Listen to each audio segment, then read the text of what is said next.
Sean bienvenidos a una nueva aventura. En esta ocasión, el equipo del Lado Oculto se desplaza a un enclave histórico dentro del casco antiguo de Jerez de la Frontera.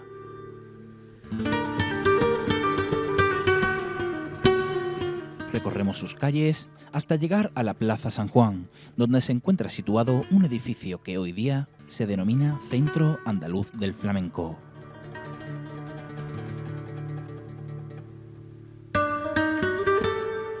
Su director, Paco Benavent, nos abre las puertas de este edificio para conocer la historia que se alberga en su interior, la historia de la música y el flamenco, entre muros que nos retrotraen hacia siglos atrás, de estilo mudéjar y de época musulmana.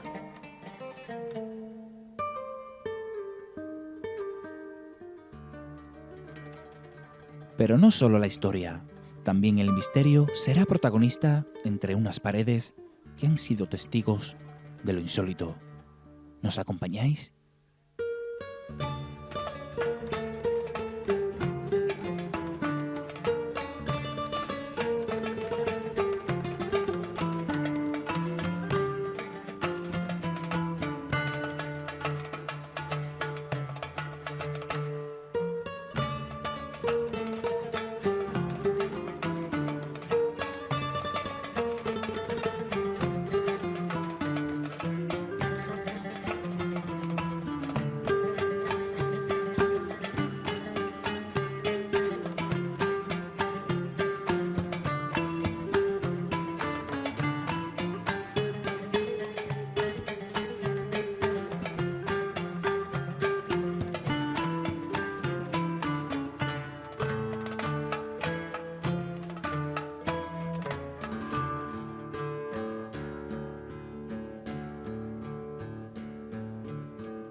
Hola, ¿qué tal? Sean bienvenidos a una versión un poco especial del Lado Oculto. En esta ocasión nos vamos a la pequeña pantalla para enseñaros y llevaros hasta vuestros hogares una investigación muy pero que muy especial de un lugar aquí en Jerez de la Frontera, un centro andaluz del flamenco. Un lugar sin duda con mucho duende, nunca mejor dicho, y tenemos aquí a Paco, que es su director. Y bueno, ¿qué tienes que contarnos sobre este lugar en el cual, aparte de la historia que nos vas a contar, que tiene mucha historia, este edificio, también han pasado cosas extrañas, ¿no? Pero empecemos por la definición del lugar. ¿Qué es hoy día este centro, Paco? Bueno, el Centro Andaluz de Documentación del Flamenco es justamente eso, una biblioteca con fondos documentales en diferentes soportes y dedicado íntegramente al flamenco. Es decir, aquí se puede encontrar desde libros, discos, películas en diferentes formatos. No solamente el DVD, que sería el formato actual, sino el formato que la producción del flamenco ha ido utilizando en las diferentes etapas de su tiempo, de su historia. Partituras, carteles, fotografías, folletos, es decir, todo aquello que el flamenco ha producido en su vida pública. Y todo ello de libre acceso a los ciudadanos de Jerez, tanto como del mundo entero. Es un centro público, dependemos de la Consejería de Cultura de la Junta de Andalucía y por tanto cualquier persona que se acerque al centro hace exactamente lo mismo que podría hacer en cualquier biblioteca. Enseñando el carnet de identidad es suficiente. Y abierto al mundo porque tenemos páginas en internet y son accesibles desde cualquier parte del mundo, lógicamente. Y cualquier persona en cualquier parte del mundo pues nos puede pedir información que nosotros, lógicamente y gustosamente, se la hacemos llegar. Bueno, estamos en la parte más alta del edificio. Habrán oído un avión pasar, si no me equivoco. También campanas que se oyen al fondo. Estamos rodeados de unas vistas totalmente envidiables para todo cualquier jerezano. Es un sitio muy especial, y no solamente por la historia que encierra, sino porque también tú has sido testigo en alguna que otra ocasión de algunos que otros fenómenos extraños. Bueno, supongo que sí, que es esto estaría bien definirlo así, pero yo no le supe dar ninguna explicación, con lo cual lo dejas como algo que ha pasado, anecdótico o no, pero sí algo que es difícil explicar. ¿Cuál es tu labor dentro del centro, tu día a día? ¿Cómo es? ¿Qué labor realizas? Yo soy soy el jefe de administración, ahora director por suplencia en algunos casos. Cuando no hay director normalmente me toca a mí suplir esa ausencia, pero mi parte fundamental es la de administración general, desde el control de personal hasta la compra de libros, compra de objetos, ese tipo de cosas, ¿no? Coordinación de programas también en algunos casos, un poco de todo, porque somos un grupo de funcionarios muy limitado, muy pequeño, somos 8 o 9 personas las que trabajamos en el centro, con lo cual hay que repartirse todo el trabajo e intentar hacerlo entre todos lo mejor posible, ¿no? Claro. Y que es un servicio público, lógicamente. Paco Benavente nos va a acompañar, por supuesto, en toda la investigación que vamos a realizar aquí, en todos los pisos del edificio, y atentos porque puede que la noche depare alguna que otra sorpresa. Ahí, y elogiado. Mira, esto subía desde abajo, donde está la zona, ya ahora os diré yo cómo. Pero este se puede visitar. ¿Se mueve? Bueno, ahí está donde está nosotros ahora. ¿Cómo entrar, no? Claro.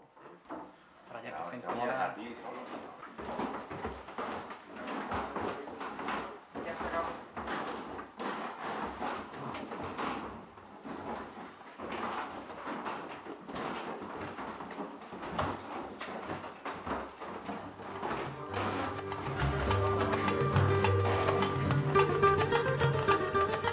Con nuestro guía particular y director del centro, Paco Benavent, nos adentramos en las entrañas de la propia historia, documentos, archivos y un sinfín de curiosidades que en exclusiva os mostramos en este apasionante viaje al pasado. Esta es la zona de la biblioteca.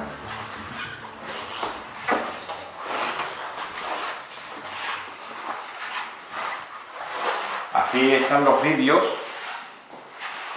para ver Una biblioteca, sí, biblioteca, y luego también está la biblioteca, evidentemente. Aquí te puedes venir, escuchar flamenco, ver vídeos visionados por una pantalla, ¿vale? Esto ha sido todo restaurado, ¿eh? Techo, toda esta parte de aquí, ¿eh? Los vídeos son más actuales, ¿eh? Sí, ya está restaurado, está...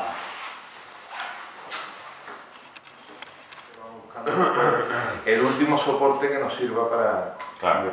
que no tenés tampoco que estar cambiando cada cierto tiempo de formato, ¿no? Y aún mantenemos esto porque todavía tenemos algunas cintas de vídeo, todavía unas 300, 400 cintas de vídeo que se van pasando ahora mismo de formato a formato digital, y ya eso sí se puede ver en los ordenadores que tenemos. Avanzada, se puede decir. Ordenadores Son ordenadores compactos, estos que están conectados a una cosa que le decimos el punto de información del flamenco. Y nada, cualquier persona puede venir aquí, echar la mañana, ver cosas de flamenco o no, ¿eh? Porque no deja de ser un punto de acceso público a internet, y entonces cualquier persona puede venir, consultar. Y hay gente que viene, cosa curiosa. Son extranjeros que muchos vienen a un disco perforado de su correo electrónico. Los cilindros era que se ponía en Vosotros una habéis especie... visto seguramente los normales. Los normales que eran pequeñitos, que tenían... Estos son cilindros. Eso es un cilindro, no es cera, este en concreto es baquelita. ¿Qué va aquí? Así, Están estos de aquí, que se hicieron de cera. que estos sí son de cera. Y además son españoles, ¿eh? Estos se grababan aquí en España. Y después hay otro de tamaño medio. Estamos hablando de principios del siglo XX. ¿Cómo tenía producir esos discos? Eso tú lo ponías en una... Ahora lo voy a ver ahí. Mira, te lo voy a poner. Voy a coger este de aquí. Tú lo ponías en una especie de... Lo metías así. Entonces tenía una aguja con la trompeta. ¿Sí? Esto daba vuelta. Y entonces tú ponías la punta, la ponías aquí. Y esto iba rodando, como un disco normal, pero rodando. Entonces esto está grabado. Y hay un programa, me coge siempre comiendo, por lo tanto lo veo, ¿no? Se llama Acacias 38. Sí, es eso una es. serie Sí, así, sí, la segunda. española, un poquito carilla y demás, ¿no? Pero el militar que hay, que es un tío muy malo, que es muy desagradable, está escuchando cilindros de cera grabados de su hija. El paripé, ¿no? Y sale los cilindros de cera. Bueno, no tiene tampoco mucho interés, ¿no? Y lo que es interesante es que nosotros hemos extraído la música, el cante que hay aquí, que no sé lo que será, ¿no? Porque, bueno, ese es otro problema. No se sabe lo que tiene hasta que no lo escucha, ¿no? Claro. Entonces, claro, después sí, después nosotros... Ahí no tiene puesto ningún nombre, ni tiene... Claro, bueno, que no hay etiqueta, no era la costumbre. O sea, estos discos, vamos a llamarle discos, lo que tiene es la casa editora, la casa Columbia, pero lo que está dentro normalmente se ponía en un papel, en este caso esto que tiene aquí. Eso es lo único que había para distinguir. Pero claro, tú imagínate que ahí hay 80 aproximadamente, o 90, ¿no? De estos aquí. Voy a limpiarlo. Y empiezas a sacar. Y lo sacas y tal. Y hay un momento en que, bueno, ¿y este dónde va? ¿Y este dónde va? ¿Este dónde va? ¿Qué es lo que hace el cilindro? El cilindro, los primeros segundos que hay, los primeros 10, 12 segundos, hay una voz que dice, el artista, Rafael Moreno, canta Rafael Moreno el de Jerez. Le toca la guitarra él mismo. Son artistas exclusivos de Columbia, de la casa Aramburu, de lo que fuera. Y eso es lo que primero que se dice. Y después ya empieza a tocar. ¿Veis? Este que os decía de aquí. Este, bueno, Rafael Moreno, el de Jerez. Y... no, son los cuatro. Es un tango. Una malagueña. No tenemos aparato para reproducir esto, ¿no? Una lástima también, encontrar que existen, ¿eh? Yo esto lo hemos visto que se venden en Inglaterra y demás, y, hombre, son difíciles de encontrar. ¿Y esto de qué? ¿De 1900 y algo? Estos son 1800. 1800, ¿no? Sí, 1860, 1800, por ahí, ¿verdad? Esto fue una... Bueno, pues hemos ido, claro, adquiriendo cosas de estas. Algunas de ellas pues son simplemente regalos, ¿no? O donaciones, gente que te dice, no, yo, esto es mi regalo, yo no quiero saber nada, ¿no? O donaciones, ¿no? Y después intentamos un poco toda la evolución del sonido. Este es un disco muy curioso, ¿eh? No es de flamenco, pero es un disco serigrafiado, ¿eh? Tiene... No, son cosas curiosas. Sí, esto puede ser de los años 50. De los años 50. Porque no es español, ¿eh? En España se empiezan a grabar en 1956. Pero en Estados Unidos se grababan en vinilo desde los años 44, 45, 46. Ya se grababa en vinilo. Y el resto que hay por ahí, pues seguramente eso fue de una exposición que hicimos, que eran... Estos son los cilindros. Los cilindros de cera, la fonografía madrileña, el fonógrafo para todo.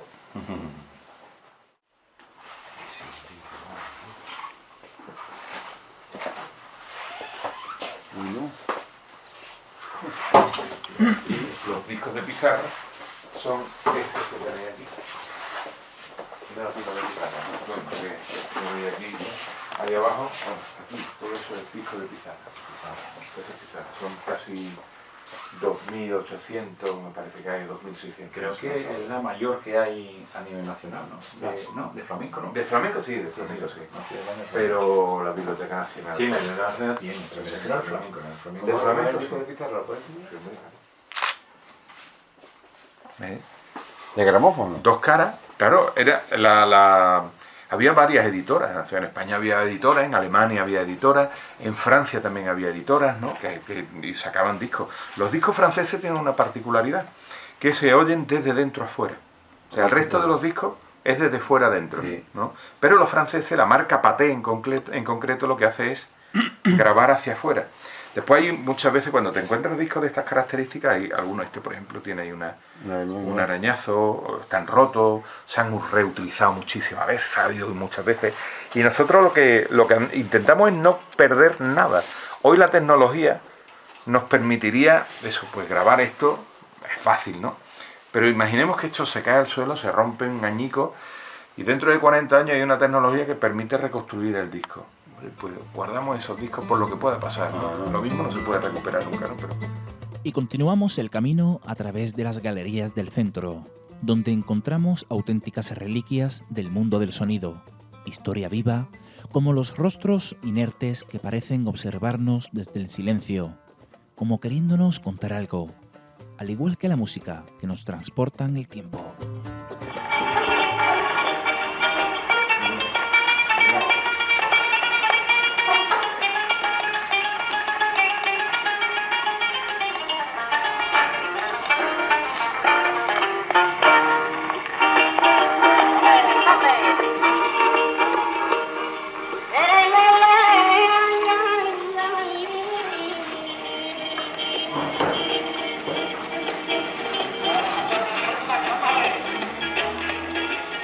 ¿Los discos de vinilo o Eso es pizarra. pizarra?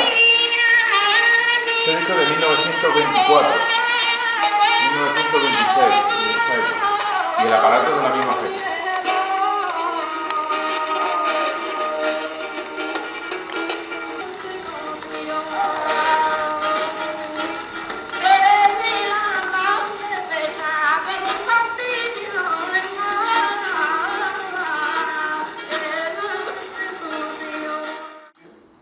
Y con la bocina que servía de amplificador.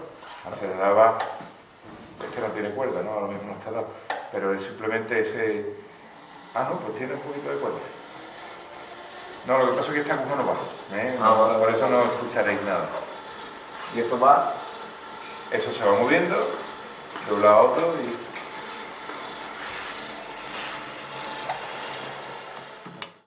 Nos encontramos en la segunda planta de este edificio. Pero antes que nada, presentar al equipo del lado oculto, aunque no los veáis en este momento, están todos por detrás de la cámara. Empezamos por Pepe Rodríguez de Molina, que se encuentra con nosotros. Francisco Carretero, pieza clave en esta investigación, es el que nos ha traído a este lugar, muy amigo de Paco Benavent. También José Luis Montes, que también nos acompaña. Fernando Zarzuela, un gran amigo del programa, que también se encuentra con nosotros. Y, sobre todo, ese que está manejando la videocámara, Juan Manuel Rodríguez. Bueno, comenzamos un poco por la descripción de este edificio. ¿Cómo comenzó la historia en sí? Principalmente de lo que es hoy día, Centro Andaluz del Flamenco. A ver, los primeros pasos se dan aproximadamente en el año 84-85. Surge una idea dentro de la cátedra de flamencología, que es realmente quien impulsa un poco de alguna manera, ¿no? el que haya unos primeros comienzos. La cátedra se funda en el año 58 del siglo pasado y empiezan a adquirir una serie de fondos, documentos, cartas, discos, un poco todo esto. Y crean en el año 73-74, crean por orden ministerial el Museo del Flamenco. El Museo del Flamenco no llega a tener primero no tiene tampoco un gran espacio y tampoco tiene muchas cosas, pero la intención era justamente eso, ir reuniendo y conservando muchas cosas que tenían que ver con el flamenco. Perdona que te interrumpa, Paco, estarán viendo todas las personas la de objetos que existen en este lugar que hay aquí. Estos pianos tienen muchísimos años. Muchos años, muchos. ¿De cuánto datan?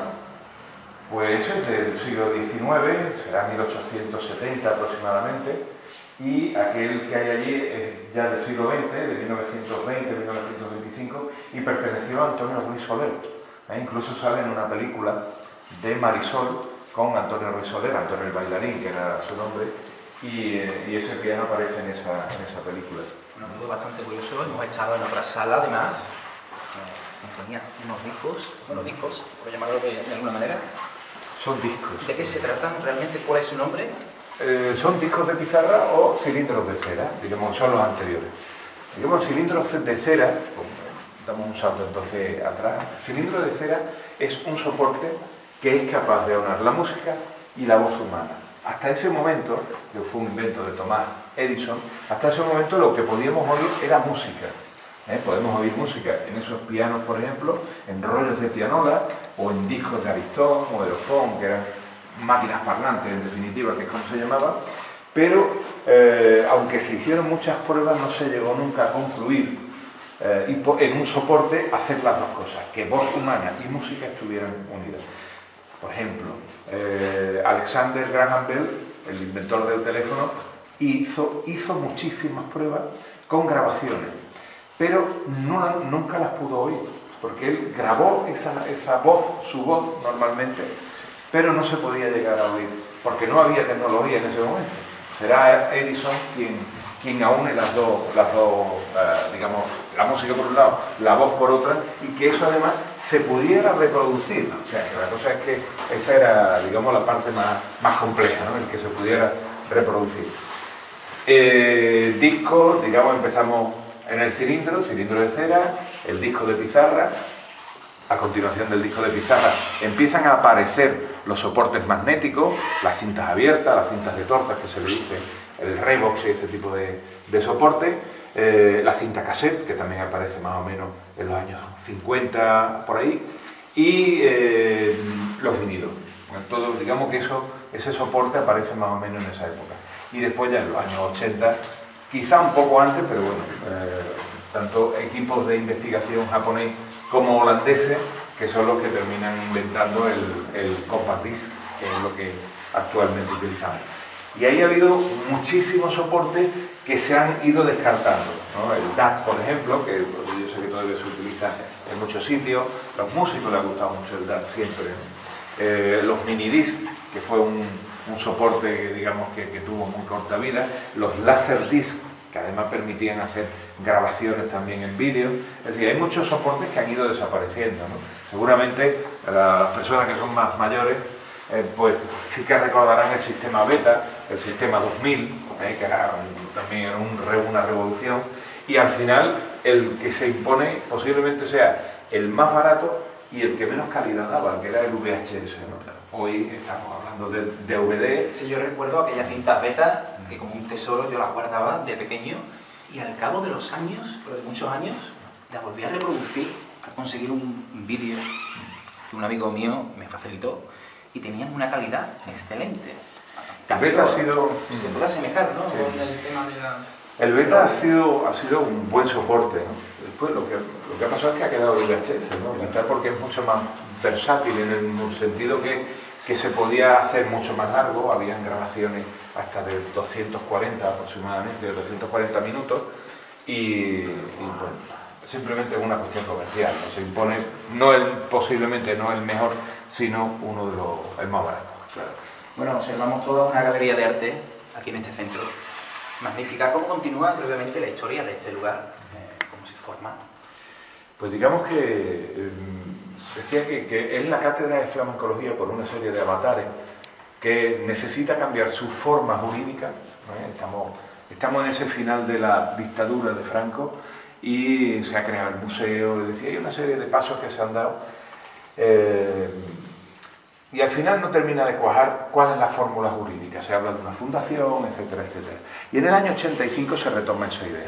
En 1985 se retoma la idea por parte de 4 instituciones, que son el Ayuntamiento de Jerez, la Junta de Andalucía, Diputación de Cádiz y la Caja de Ahorros de Jerez, que ya no existe tampoco, ¿no? Como muchas otras cajas, ¿no? Bueno, pues se ponen de acuerdo para crear una fundación, se crea la Fundación Andaluza de Flamenco. El ayuntamiento aporta este edificio era de carácter municipal, lo había adquirido el ayuntamiento, seguramente por algún tipo de deuda, y en una época donde el ayuntamiento de Jerez empieza a recuperar mucho patrimonio histórico. Adquiere este edificio por la módica cantidad de 11 millones de pesetas, lo que sería hoy al cambio unos 66.000 euros, es decir, realmente muy poco dinero para lo que es el edificio, pero hay que pensar que el edificio estaba prácticamente en ruinas, no se podía entrar por alguna zona porque estaba en estado ruinoso. En el año 87 empieza la obra, del 85 al 87, digamos que es la parte administrativa, quizá la más fea, ¿no? Un poco porque hay que ponerse de acuerdo en unos estatutos, en otorgarle una serie de objetivos, de características, qué es lo que tiene que hacer la Fundación Andaluza de Flamenco. Hay entidades que se quedan por el camino, la cátedra en concreto, una de las entidades que se queda fuera del proyecto y se convierte en un proyecto muy institucional, ¿no? Con la Caja de Ahorros, que digamos que es el elemento un poco extraño quizá, pero bueno, la Caja de Ahorros, es verdad, la de Jerez en concreto, era una entidad que se metía prácticamente en toda la vida cultural y social de la ciudad, ¿no? Bueno, a finales de los 80, una reforma de un edificio que data de siglos. La reforma es del año, o sea, tal como lo vemos ahora, es una reforma del año 88, 1988. El año que viene cumpliremos 30 años desde la reforma que vemos ahora, pero la anterior reforma es del siglo XVIII. ¿Y qué te parece si esa parte nos la explicas desde el principio, en la primera pregunta? Vamos. Costumbres andaluzas, Aurora de Cujimi. ¿Qué significa este cuadro que nos hemos parado aquí? Nos has comentado que tiene algo de misterio. Tiene cosas curiosas. Yo, muchas veces cuando presentamos algunos de los cuadros, todas las cosas que hay en el centro, todas tienen su historia, ¿sí? Todo ha salido de una compra en un anticuario, o ha venido, como digo, en una donación y demás, ¿no? Bueno, pues Costumbres Andaluzas, una serie de 29 cuadros de estas características, son litografías, es decir, están hechas en piedra, y es de un pintor que se llama, un dibujante que se llama Antonio Chamán. Sí, el nombre llama mucho la atención. Muchos de ellos están fechados, esta en concreto no tiene fecha, pero están fechados en 1850, 1852. O sea, estamos hablando de alguien que vivió en esa época. Pero es que nosotros ahora, un proyecto que estamos desarrollando, es utilizar el código QR para mandar al espectador, a la persona que viene aquí, al usuario, al visitante, que se puede llevar algo de quién era esta persona. Aurora la Cougigny existió, y hay un inglés que habla de ella, Canyon. Y esto te lleva a un artículo que habla de Aurora. Aurora era una señora que bailaba endiabladamente, ¿no? Entonces hay comentarios curiosos, ¿no? Terminó mal, ¿no? Que es lo que suele ocurrir. ¿Cómo es eso de que bailaba endiabladamente? Por los movimientos que hacía, ¿no? Que no eran movimientos normales, ¿no? Al menos el inglés este es lo que habla, ¿no? ¿Eso es lo que se rumoreaba? No, es lo que la veían, comidilla. es lo que veían. Tú la veías bailar y eran personas que se contoneaban de diferente manera o que bailaban de una manera muy exagerada o haciendo unos escorzos con dificultades para cualquier persona, pero no para ella. Entonces es muy interesante leer el artículo porque digamos que también existe un flamenco del más allá. Un flamenco oculto, se puede decir. Oculto. Bueno, seguimos paseando por las galerías de este centro que tiene muchas sorpresas que deparar.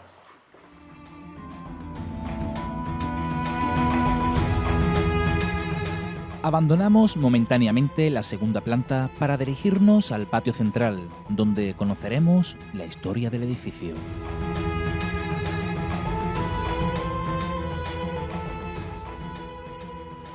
En el lado oculto no solamente tratamos temas relacionados con lo paranormal, lo enigmático, que no tiene explicación, sino que también nos gusta tocar esa parte histórica de los lugares que más misterio de la propia historia yo creo que no hay.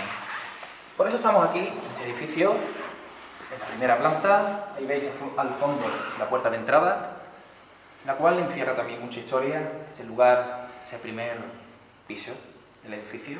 ¿Qué nos puedes contar de la antigüedad que tiene? ¿De cuándo datan los cimientos de este magnífico edificio? Pues habría que remontarse a los tiempos de la Reconquista. Jerez fue reconquistada, pues definitivamente incorporada a la corona de Castilla y León en el año 1264, 1267. Es cierto que hay una cierta controversia con la fecha y nos gusta pensar que parte de este edificio son de esa época. Nos gusta. Creemos, ¿no? Los muros más gruesos, como se ven aquí, son muros prácticamente de 60-70 centímetros de grosor y que pueden ser de esa primera etapa del siglo XII, del siglo XIII. Hemos entrado por el vestíbulo y en el vestíbulo hay un techo alfarje o artesonado, ¿no? Que sería también otro nombre, de origen mudéjar, de estilo mudéjar, no de origen, de estilo mudéjar. Mudéjar que aproximadamente se da aquí en Andalucía y sobre todo en esta parte, quizás finales del siglo XIV, siglo XV, primeros del siglo XV y demás, también hay mucho mudéjar en América. Y aquí cuando vienen los escolares le decimos, para ubicarlos en el tiempo del techo, de ese techo de madera, le decimos, cuando Colón estaba aparejando los barcos en Sanlúcar de Barrameda, en el puerto de Santa María, para ir a América en uno de sus viajes, había un equipo de carpinteros que estaba terminando ese techo que tiene octógono, tiene hexágono como elemento, digamos, geométrico y también la estrella que se utiliza mucho por el Islam, que es la estrella de 8 puntas. Ahora donde estamos, en esta parte, ya es siglo XVIII. Además se nota pues que está mucho más recargado, la piedra, que es la piedra de canto que se utiliza tanto aquí en Jerez, ¿no? Que viene de ahí, de la Sierra de San Cristóbal, con pequeños detalles, ¿no? En sus bajos relieves que se ven ahí, de águilas, bueno, porque nos llama también un poco la atención porque la cercanía de la iglesia de San Juan de los Caballeros también parece que ha tenido influencia en la familia que aquí habitó. Una iglesia casi paralela, ¿no? Estamos justamente ahí detrás, a menos en línea recta, a menos de 10-15 metros, no creo que haya. ¿Y por qué esa relación con esa iglesia de los caballeros? Pues una relación que se ha dado en Andalucía entre los nobles y la iglesia, ¿no? Y esta iglesia de San Juan de los Caballeros, incluso en la puerta lateral, la que da a la calle San Juan, que es como se llama esa calle que viene por aquí detrás, ahí puedes ver dos pequeños cuadritos en la puerta principal, no en la puerta principal, en la lateral, quiero decir, que habla de María de Villavicencio, la propietaria de esta casa, que en 1762, que es la fecha que aparece en la portada, hizo algún tipo de donación o hizo algún tipo de arreglo. Y es la misma época en donde la familia acomete la gran obra de rehabilitación y de transformación de la casa mudéjar, de la casa musulmana. Seguramente este fondo de aquí no existiría. Y bueno, pues desde el siglo XVIII esto es lo que vemos. El mismo arquitecto que acomete esta obra de restauración, rehabilitación, es el mismo arquitecto que años después haría una gran obra aquí en Jerez, que es el Palacio Montana o el Palacio Domecq en la Alameda de Cristina. Incluso aquella puerta de entrada, como comentaba antes, que no existía, ¿no? La puerta de entrada no existirá hasta el siglo XVIII, sino que era la puerta, volvemos a decir de alguna manera, la puerta precristiana, que es la que da la calle Franco, ¿no? Es una calle estrecha, con una puerta estrecha, que quizá era lo que buscaban los moradores de esta casa. Aquí ha vivido gente desde el siglo XII, siglo XI, desde que se conocen los primeros orígenes de Jerez de la Frontera, de Xeris-Sadunias, o el nombre que tuviera en aquel momento, hasta 1981. ¿Todos ellos descendientes de esa primera familia que nos comentas? Digamos, la primera familia conocida es Álvar López de Hinojosa e Isabel de Melgarejo. Esa es la primera familia conocida. Y a partir de ahí, es la misma familia, el mismo linaje, son la misma familia, han cambiado sus apellidos y demás. Esta María Petronila de Villavicencio y de Espínola eran descendientes de ese Álvar López y de Isabel de Melgarejo. Y después, ya casi a mitad del siglo XVIII, ya empiezan a venir otras familias bodegueras, digamos más bien burguesas que nobles. Y bueno, ahí cambia un poco la propiedad de la casa. Sigue habitada, como digo, hasta 1981, que sería la familia P. Martín, la última que habitaría en la casa. Estuvo 4 años, 5 años cerrado, hasta en el año 88, que ya vino primero la fundación y después el Centro Andaluz de Flamenco. Vemos muchos detalles en este patio. Nos ha llamado la atención principalmente esos 4 ángeles, los 4 ángeles de la guarda que custodian este patio con tanta historia, y que sus murallas quizás hayan visto cosas increíbles, ¿no? También algunos grabados en esa parte en concreto. ¿Qué significa? ¿Una especie de culebra? Bueno, tenemos que ir a la simbología cristiana, y volvemos de nuevo a San Juan de los Caballeros. San Juan de los Caballeros, San Juan es uno de los 4 evangelistas. Los 4 evangelistas son las 4 iglesias principales mayores que hay en el casco histórico, que en su día fueron mezquitas. Y hay que ponerse también en una época que es verdad que la Inquisición posiblemente no estuviera tan potente como en tiempos de reyes católicos. Y el cristiano viejo quería de alguna manera significar que ellos eran cristianos de toda la vida, ¿no? Y aquí quizá este tipo de detalles pues tengan esa idea. El hecho de poner 2 águilas, que es el atributo del evangelista San Juan, un águila con una culebra, que es la simbología del pecado, de la maldad, de toda esa parte relacionada con el infierno, con el pecado, etcétera, etcétera. Y después en algunas de las puertas donde también podemos ver, como esta que está aquí a nuestra espalda, que también hay que pequeños detalles, ¿no? Esa cruz con ese... La simbología cristiana, ¿no? Eso es simbología cristiana católica, muy cercana, como decimos, a la iglesia de San Juan de los Caballeros, y de alguna manera influenciada también, influenciaba lo que es el palacio. Bueno, después de conocer toda la historia de este edificio, que seguro encierra mucha magia y mucho misterio, ¿qué te parece si pasamos a otro apartado y queremos meter el dedo en la llaga del misterio? De un misterio del cual tú fuiste testigo, como una chica que ahora nos contarás el caso relacionado con el misterio, se podría decir, ¿no? Con el enigmático. Pues a continuación la vais a escuchar.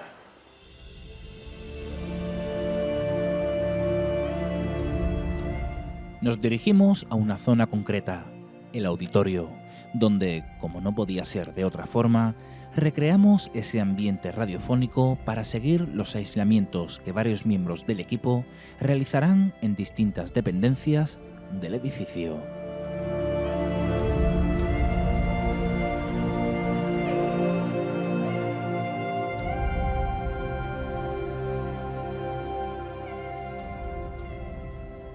Nos encontramos aquí en un auditorio, si no me equivoco, Paco. Sí, hoy es un auditorio y en otro momento fue la dependencia de la familia. Había una biblioteca Sí. En este plano donde estamos, y en el plano superior, que es donde tenemos el auditorio, en la parte de arriba del anfiteatro, había unos dormitorios. Sí, Bueno, aunque es la parte televisiva del lado oculto, hemos querido recrear este pequeño espacio como si estuviéramos en los estudios de radio, esa radio que tanto nos gusta, que el lado oculto transmite sus misterios. Pero vamos a realizar un experimento con distintos miembros del lado oculto. Ellos se van a aislar sobre unos 10 minutos en distintas partes de este edificio, las cuales han sido ellos mismos los que las han elegido porque les parecía que sentían algo o se les erizaba el vello. ¿Hay alguna parte en especial de este edificio en el cual a ti se te erice el pelo o digas, me siento distinto? Para mí la zona un poco donde tengo ese tipo de escalofríos, ¿no? Sí, cuando entro solo y demás, es la escalera, fundamentalmente la escalera. La escalera. El hueco de la escalera, subir hasta la segunda planta, sí, siempre me da un poco de, no sé, eso, una sensación. Rara. Rara, sí. Bueno, ya los amigos se van a dirigir hacia ese aislamiento, os repito, unos 10 minutos totalmente a oscuras, sin ninguna luz ni sonido, para ver qué sensación tienen en la más absoluta soledad.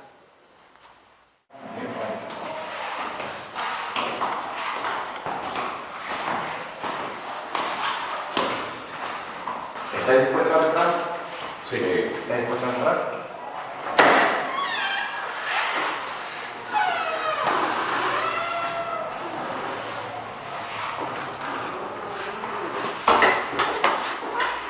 Esta puerta se cierra y ya no se puede abrir hasta que yo no la abra, ¿vale? Perfecto. Tiene un anclaje que nada más que lo puedo abrir yo desde fuera, ¿vale? Mira por aquí. Mira para acá.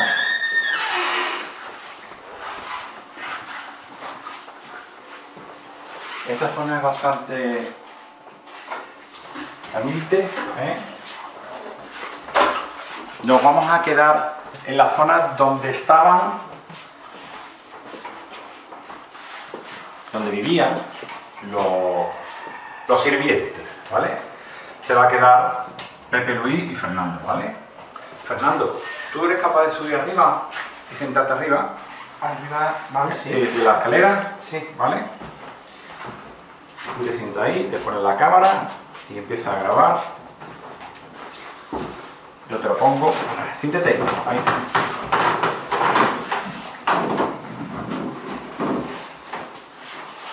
En estos momentos vamos a dejar aislados a José Luis y a Fernando. Estamos en la parte donde vivían los sirvientes, ¿eh? Ahora nos vamos a ir con Pepe Rodríguez de Molina a una zona mucho más caliente porque es más sensitivo.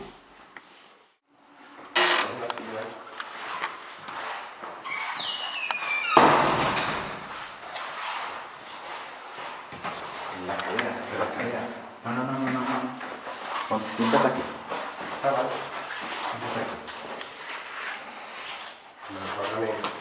¿Qué temperatura está aquí, José? No, 28 está bien. ¿Cómo va la temperatura? Súbela si quieres. Pícala.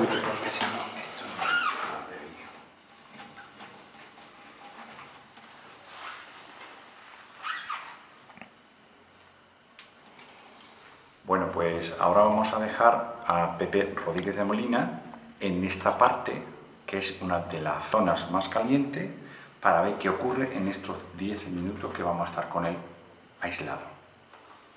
Pepe, te dejamos, ¿vale? Perfecto. Cualquier cosa nos lo dices por el walkie Perfecto. y nosotros acudiremos en caso de que te ocurra algo. Bueno, Pepe, hasta luego. hasta luego. En estos momentos se han quedado aislados las 3 personas que teníamos preparadas. Esperemos que esto nos pueda servir para saber si realmente existe alguna energía que nos pueda dar algún valor a lo que nosotros estamos estudiando ahora mismo aquí. Y a partir de ahí, pues buscaremos a qué soluciones podemos darle. Nos vamos a ir ahora a la zona de control para ver qué está sucediendo en aquella zona.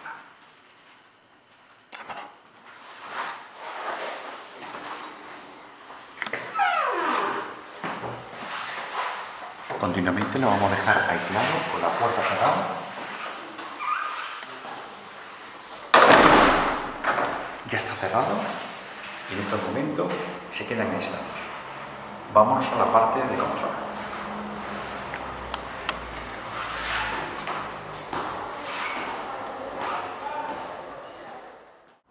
Pues bien, como habéis podido comprobar, los compañeros se marchaban hacia esas zonas de aislamiento.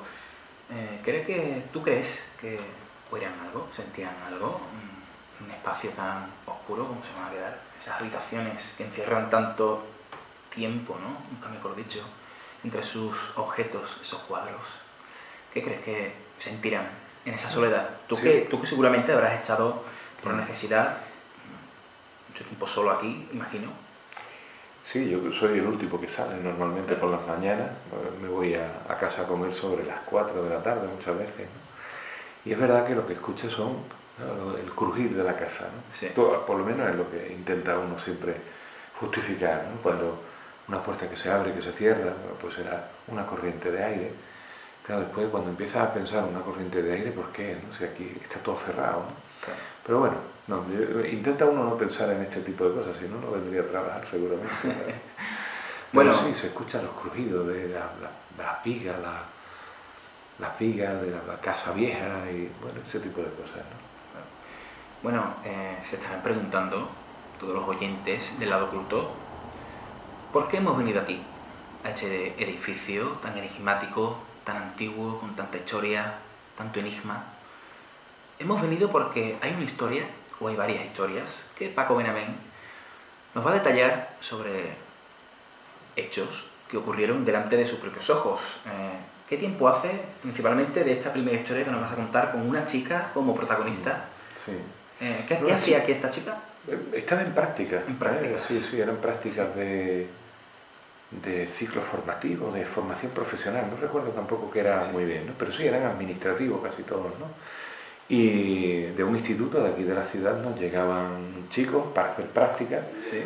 Y nosotros lo que hacíamos era cómo funciona una administración pública, que en definitiva es lo que somos, cómo se lleva un archivo de documentos, cómo se archiva una carta. O sea, ese es el trabajo que hacía, que era un trabajo bastante, bueno, pues muy básico, ¿no? De auxiliar administrativo muchas veces, ¿no?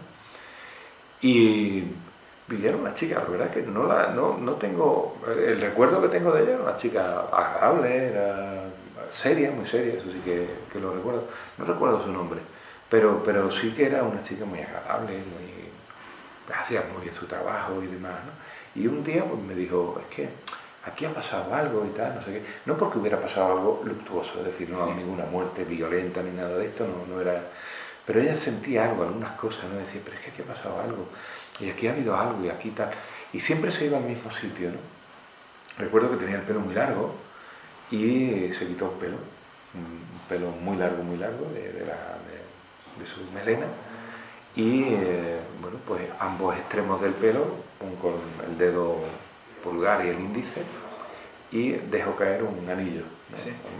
Ensartó un anillo en ese pelo, ¿no? A modo de péndulo. Sí, a modo de péndulo, exactamente. Y a medida que iban dando, aquello se movía. Yo, la primera, la parte incrédula, ¿no? Que yo creo que tenemos todos, ¿no? Cuando nos metemos en cosas de estas, ¿no? Mira, esto lo estás haciendo tú, ¿no? Pero claro, hay un momento en que aquello se mueve y es imposible, o por lo menos desde mi punto de vista, ¿no? ¿Qué tipo de movimiento hacía ese anillo? Circular, pero circular de mano a mano. Es decir, no circular, no es que el pelo diera la vuelta, digamos, con el peso que tiene el anillo, ¿no? Pues no era un círculo, digamos que sería en este caso perpendicular al suelo, sino era paralelo al suelo, ¿no? Que era lo más extraño, ¿no? Y yo decía, pero es imposible, esto no lo puede hacer. Por muy poco movimiento que haga de mano, tú lo veías, ¿no? Yo no veía nada. Y el caso es que aquello se movía a medida que se iba acercando a uno de los espacios, que es el desembarco que le decimos, ¿no? Que es donde termina la escalera y empieza la segunda planta. Y entonces nos cuenta una pequeña cosa, ¿no? Nos dice, es que aquí había un azulejo, y es imposible, esto no lo puede saber esta chica. Aquí había un azulejo de una virgen y esto, pues hay alguien molesto, ¿no? Porque es lo que nos contó, ¿no? Hay alguien molesto porque aquello se lo habíamos dado a la última familia que vivió aquí, ¿no? Pues me lo pidió, no es que se lo dimos porque nos pareció una cosa interesante, sino por la última señora que vivió aquí dijo, yo me llevo esto y se llevó una serie de muebles que habían en la casa, que es lo que quedaba, ¿no? Y esto en concreto pues se lo llevó, ¿no? Dijo, pues si esto es imposible, esta chica no puede saber esto, ¿no? Y no me está escudriñando la cabeza tampoco, ¿no? Quiere decir, ¿no? O sea, sabía datos que ella era imposible sí. Que sabiera. Sí, eso no, eso, ¿no? sí, no podía saberlo. Y son estas cosas que te llaman la atención, ¿no? Y bueno, aquello se quedó un poco... Es lo que hacemos en muchas historias, cuando no sabes darle una explicación, ¿no? Y es curioso porque esto no lo he contado, pues yo no lo hemos contado pues en los, pues no sé, 20 o 25 años que habrá pasado esto, ¿no? Y sino en una conversación con Francisco, pues como la que estoy teniendo contigo, ¿no? Que él me dice pues que le interesan este tipo de temas y que hace un programa de radio y demás, y yo le contesto pero como algo que es verdad que me viene a la cabeza en ese momento y se lo cuento, ¿no? Pero es cierto que se lo cuento ahí, pero insisto que cada vez que entro en la casa, cuando es por la noche y demás, no sé por qué, pero eso me llega a la memoria cada vez que entro. O sea, no es que estaba olvidado, ¿no? Son datos muy curiosos. Como les decía anteriormente, hay casos inexplicados. Quién sabe si la propia ciencia lógica, que podamos aplicarle a un caso, nos puede descifrar su contenido. No lo sabemos, pero ¿qué te parece si enviamos un mensaje a cada uno de los que están aislados en esas habitaciones para ver qué tal les va? Que nos envíen otro mensaje de voz contándonos su pequeña experiencia, ¿no? Vamos a contactar con Pepe Rodríguez, por ejemplo. Hola Pepe, ¿qué tal? ¿Cómo lo llevas? ¿Has sentido algo especial?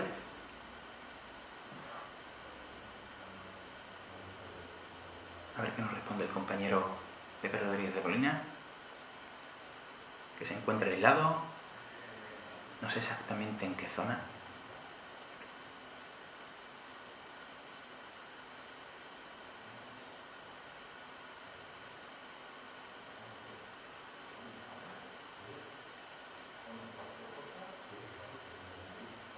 Bueno, escucharía a los compañeros de fondo hablando. Recordar que estamos en un auditorio pequeño con una acústica perfecta, sí. Y se escucha todo de maravilla y muy de fondo, para que no os asustéis, se pueden escuchar algunos portazos o golpes de los compañeros que están al fondo.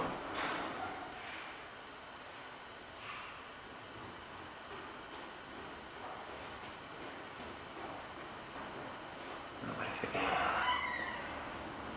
alguien viene de la lejanía, es el compañero Francisco Carretero.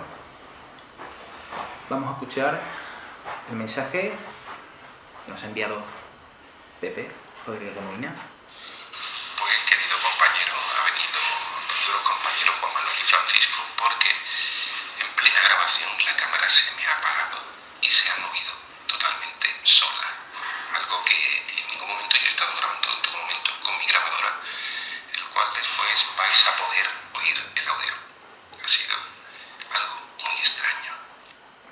Bueno, tenemos aquí a los compañeros, a Juanma Rodríguez, cámara, y a Francisco Carretero. ¿Qué os parece si pasáis por aquí y nos contáis esa anécdota? ¿Qué es lo que ha ocurrido? Bueno, acercaos un poco más al micrófono. Bueno, pues realmente hemos subido arriba y Pepe pues está un poco como algo extraño porque se le había movido la cámara y también se había apagado la cámara. Intenta coger la cámara y hemos visto que la cámara tiene suficiente batería. Sí. Entonces hemos puesto otra vez a grabar, lo hemos dejado aislado y bueno, a ver lo que pasa ahora. El otro grupo está, hemos estado por allí, nos han dicho que bueno, que han escuchado pero sonidos más bien de fuera, goteo de agua, sí, cosas así, ¿no? Por lo demás, nada más. Vamos a seguir, vamos a esperar un poco más y con lo que vayamos surgiendo, pues iremos viendo dependiendo de lo que nos vayan mandando por los mensajes. Vale. Nando, que también está aislado en otra de estas dependencias, nos envía esto. Vamos a escucharlo, no sé lo que es. Aquí hemos escuchado ahora mismo 2 porrazos muy cerca de nosotros. No sabemos decir de dónde vendrían. Creemos que detrás de la puerta, pero hemos escuchado 2 pequeños porrazos, o como mover algún mueble o algún objeto. Bueno, la sugestión supongo que también será... Pero el escuchar a 2 personas, 2 porrazos y que se arrastran muebles, Sí. Bueno, aquí no hay nada. Claro. Nos vamos a acercar ahora a ver qué zona es la que han escuchado el sonido y a ver qué muebles son los que se han movido. Bueno, vamos a preguntarle a José Luis Montes, Sí. que si no me equivoco se encuentra en la misma dependencia que en Nando, Exacto. pero separados por una distancia.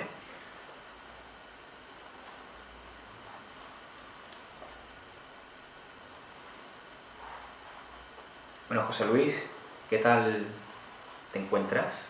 Tú también has sido testigo de ese golpe que comenta Nando. ¿Qué nos puedes decir de esta pequeña vivencia que estás padeciendo? Mientras vamos a escuchar un segundo audio que Nando nos ha enviado. Hemos vuelto a escuchar otro pequeño golpe, proveniente de detrás de la puerta de sala de fondos. Hemos de decir que también nos confundimos un poquito con el ruido de la calle, pero el golpe lo diferenciamos bien. Bueno, siguen escuchando golpes, Sí, ruidos. nos acercamos ahora por allí, Vale, ¿vale? perfecto. Bueno, los compañeros se van a dirigir a buscar de nuevo a estos compañeros, que si no me equivoco ya llevamos unos 10 minutos de aislamiento. Ya creo que es suficiente, no le vamos a hacer sufrir más. Paco, yo creo que la propia sugestión, Sí. yo creo que forma parte en estos casos, pero que, bueno, nunca se sabe, ¿no? Todos los que tratamos estos temas del misterio, por supuesto tenemos la mente muy abierta a ese otro lado, que no sabemos realmente lo que hay, quizás hasta el día de nuestra muerte, y crucemos ese umbral, no conozcamos bien lo que nos depara ese futuro inmediato, en el cual todos, es triste, ¿no?, pero tenemos que cruzar. Pero quién sabe si realmente seguimos. ¿Cuál es tu opinión respecto a la vida después de la muerte? ¿Qué opinas, Paco? Pues que no me lo planteo demasiado, ¿sabes? No. No. Hombre, supongo que hay... Supongo no.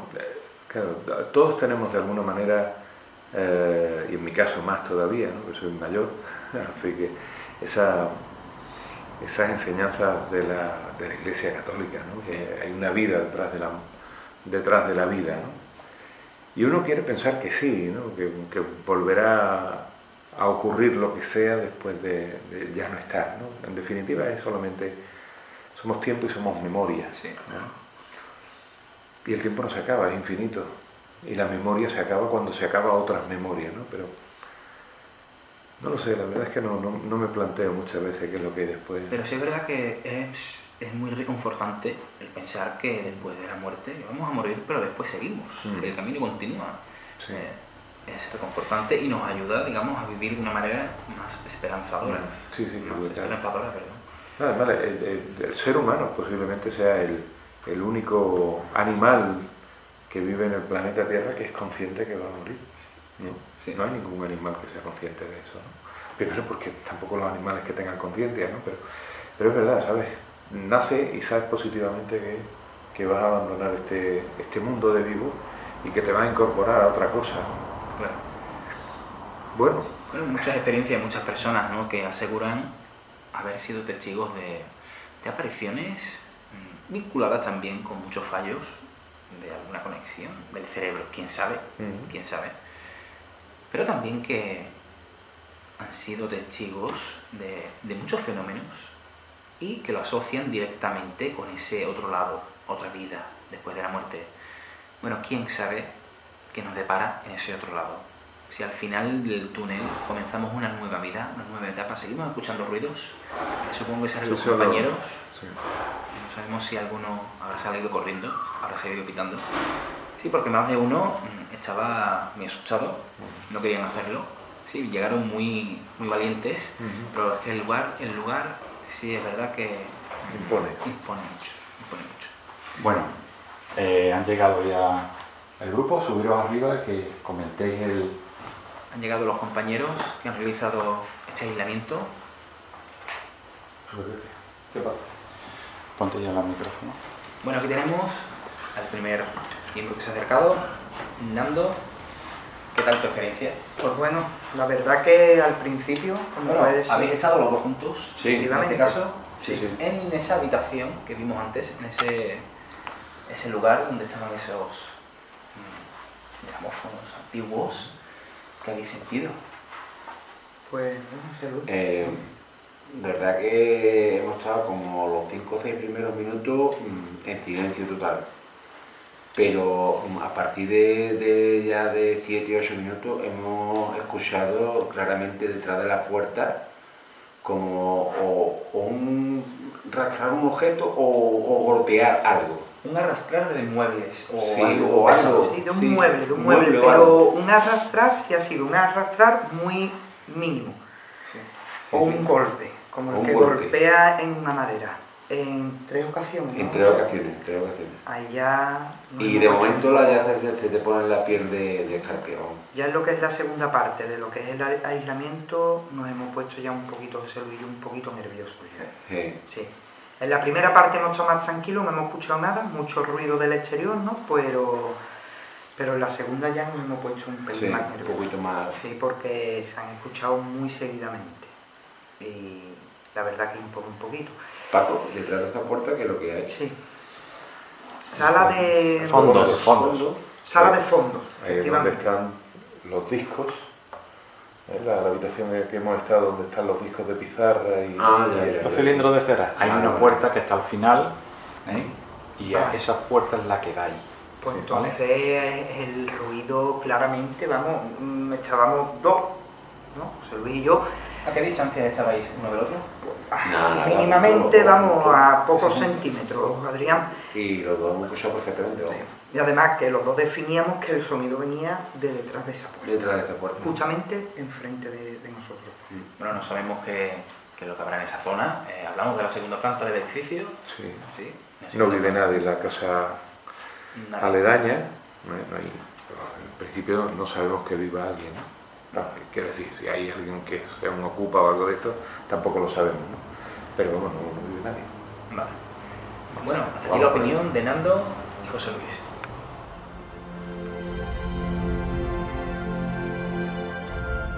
En ocasiones, la soledad y la sugestión nos hace sentir diferentes estados. Por eso, quisimos realizar estos experimentos de aislamiento con los distintos miembros del equipo. ¿Y qué os parece si escuchamos la opinión de Pepe Rodríguez de Molina? ¿Se encuentra con nosotros? Bueno, vamos a ir ahora por él, ¿vale? Vale, perfecto. vamos. ¿Qué os parece si intentamos contactar con él Sí. mediante un mensaje de voz? A ver qué es lo que nos cuenta, qué está sintiendo. Hay que decir, Pepe Rodríguez de Molina, miembro del lado oculto, también técnico de sonido, pero que también tiene esa parte sensible, es el sensible del grupo, el que siente y ve cosas que el resto, el común de los mortales, no solemos ver. ¿Qué sentirá una persona que tiene ciertos dotes para esto? Vamos a enviarle un mensaje.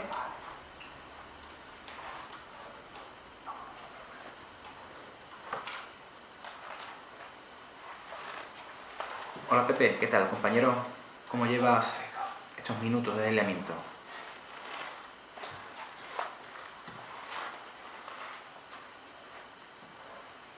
Nos dice vía mensaje escrito que se acaba de oír un golpe hace 2 minutos. Otro golpe. Estamos intentando de contactar con él. Nos está enviando un audio a ver qué nos explica el compañero Pepe de esa sensación que está viviendo entre esas 4 paredes en una absoluta oscuridad. Vamos a escuchar qué nos cuenta. Pues Adrián, te tengo que decir que he escuchado un golpe bastante fuerte. La cámara lo ha tenido que registrar, la grabadora también. Y a mi izquierda he estado oyendo pasos. Perfectamente a mi izquierda, justamente a mi lado. Bueno, ¿qué tipo de pasos, qué velocidad? ¿Se puede intuir algo sobre esos pasos? ¿Tú has sentido algo? ¿Has logrado identificar, aunque sea algún olor, alguna presencia? No lo sé, explícanos. Me parece que hasta ahora el compañero Pepe Rodríguez de Molina es el que ha sentido algo más directo, ¿no? En este caso, unos pasos. ¿Has escuchado pasos alguna vez aquí, Paco? No, no, Bueno, o si lo has escuchado, no has Claro, querido no, asociarlo claro. a unos pasos. Bueno, se puede decir que cuando venimos en una investigación, directa o indirectamente, venimos un poco sugestionados y predispuestos a vivir algo de este tipo, ¿no? Diferente es cuando a alguien le ocurre un hecho de manera espontánea, ¿no? Alguien que no busca, en este caso una aparición, o no busca algo distinto, y sin embargo le ocurre. Pero claro, hablamos de nuestro compañero Pepe Rodríguez de Molina, ahí vienen compañeros al fondo. Estamos esperando aún ese último mensaje del compañero Pepe, que se encuentra aislado. No sabemos si habrá vuelto a escuchar algún sonido. Por aquí los compañeros. Bueno, ya el compañero Pepe Rodríguez de Molina ha finalizado esta sesión de aislamiento y lo tenemos aquí con nosotros. Pepe Rodríguez de Molina, ¿qué tal, compañero? Muy bien, bien. ¿Cómo te...? Pues me ha ocurrido una cosa Sí. muy extraña, es la primera vez que me ocurre, ¿no? Sí. Porque tenía la cámara enfocándome y de buenas a primeras la cámara se apaga completamente. Pero es que yo con la luz de mi móvil veo que se mueve. La cámara hace un giro hacia la izquierda y eso me ha dejado impactado. ¿Solamente la cámara o el trípode incluido? Lo que es la cámara. La cámara. El trípode en su sitio. Sí, como si hubiera una mano que estuviera. Claro, porque la cámara que a mí me está enfocando tiene su luz. Sí. Y he visto que de repente se apaga y se oye ese mecanismo, ¿no? Cuando la cámara deja de funcionar. Pero con la luz del móvil, que es lo único que tenía, veo cómo la cámara gira hacia la izquierda. Eso me ha impactado un poco, pero por lo demás, tranquilo. Y ahora cuando han unido los compañeros, ¿no? Sí. Por el tema de la cámara que se había apagado, si he escuchado un golpe, si yo estoy sentado en esta zona, tengo un pasillo lo que es a la derecha, un golpe bastante fuerte, como de la zona de la escalera, pero no de la calle. Se ha escuchado que era allí. Y he escuchado pasos a mi izquierda. De hecho, he preguntado quién anda ahí. ¿Cómo eran esos pasos? Es el último mensaje que te he enviado y ya venías de camino porque, claro, yo no tenía constancia de si Pepe aún se encontraba allí, pero ya que te tenemos aquí, ¿cómo eran esos pasos? ¿Qué intensidad? Pues han sido unos 6 o 7 pasos. Justamente como si vinieran hacia mí por la parte izquierda y se han parado. Y es cuando yo he preguntado quién anda ahí. Una calor horrible. También he sentido frío. Ha sido un cúmulo de energía y sensaciones, las cuales a mí me han encantado. Sí, bueno, a ti te conocemos y sabemos que te encanta vivir dentro de un misterio, está claro. El compañero Pepe Rodríguez de Molina, con esa sensibilidad que le caracteriza. Bueno, Paco, ¿qué te ha parecido este tipo de opiniones, de vivencias? ¿Tú realizarías, estando solo en el edificio, algún tipo de aislamiento como experimento? Pues como experimento no lo sé. No lo sé. Sería cuestión de planteárselo. Tengo que estar muy tranquilo para hacer esto. No. bueno, estoy acostumbrado a andar por la casa, sé dónde está pues cada salón, cada puerta, cada ventana, cada interruptor de la luz, ¿no? Lógicamente. Llevo 30 años viviendo aquí, casi. No sé si haría algo de esto. Lo hablamos después. Bueno, yo creo que tenemos bastante material para analizar. Tenemos muchas grabaciones. El equipo del Lado Oculto se ha trasladado a este centro andaluz del flamenco para ser testigos de lo insólito, en este caso. No sabemos si las cámaras, si los micros, las grabadoras habrán registrado alguna anomalía, en este caso. Todo el equipo del Lado Oculto aquí reunido en el centro andaluz del flamenco, en Jerez de la Frontera.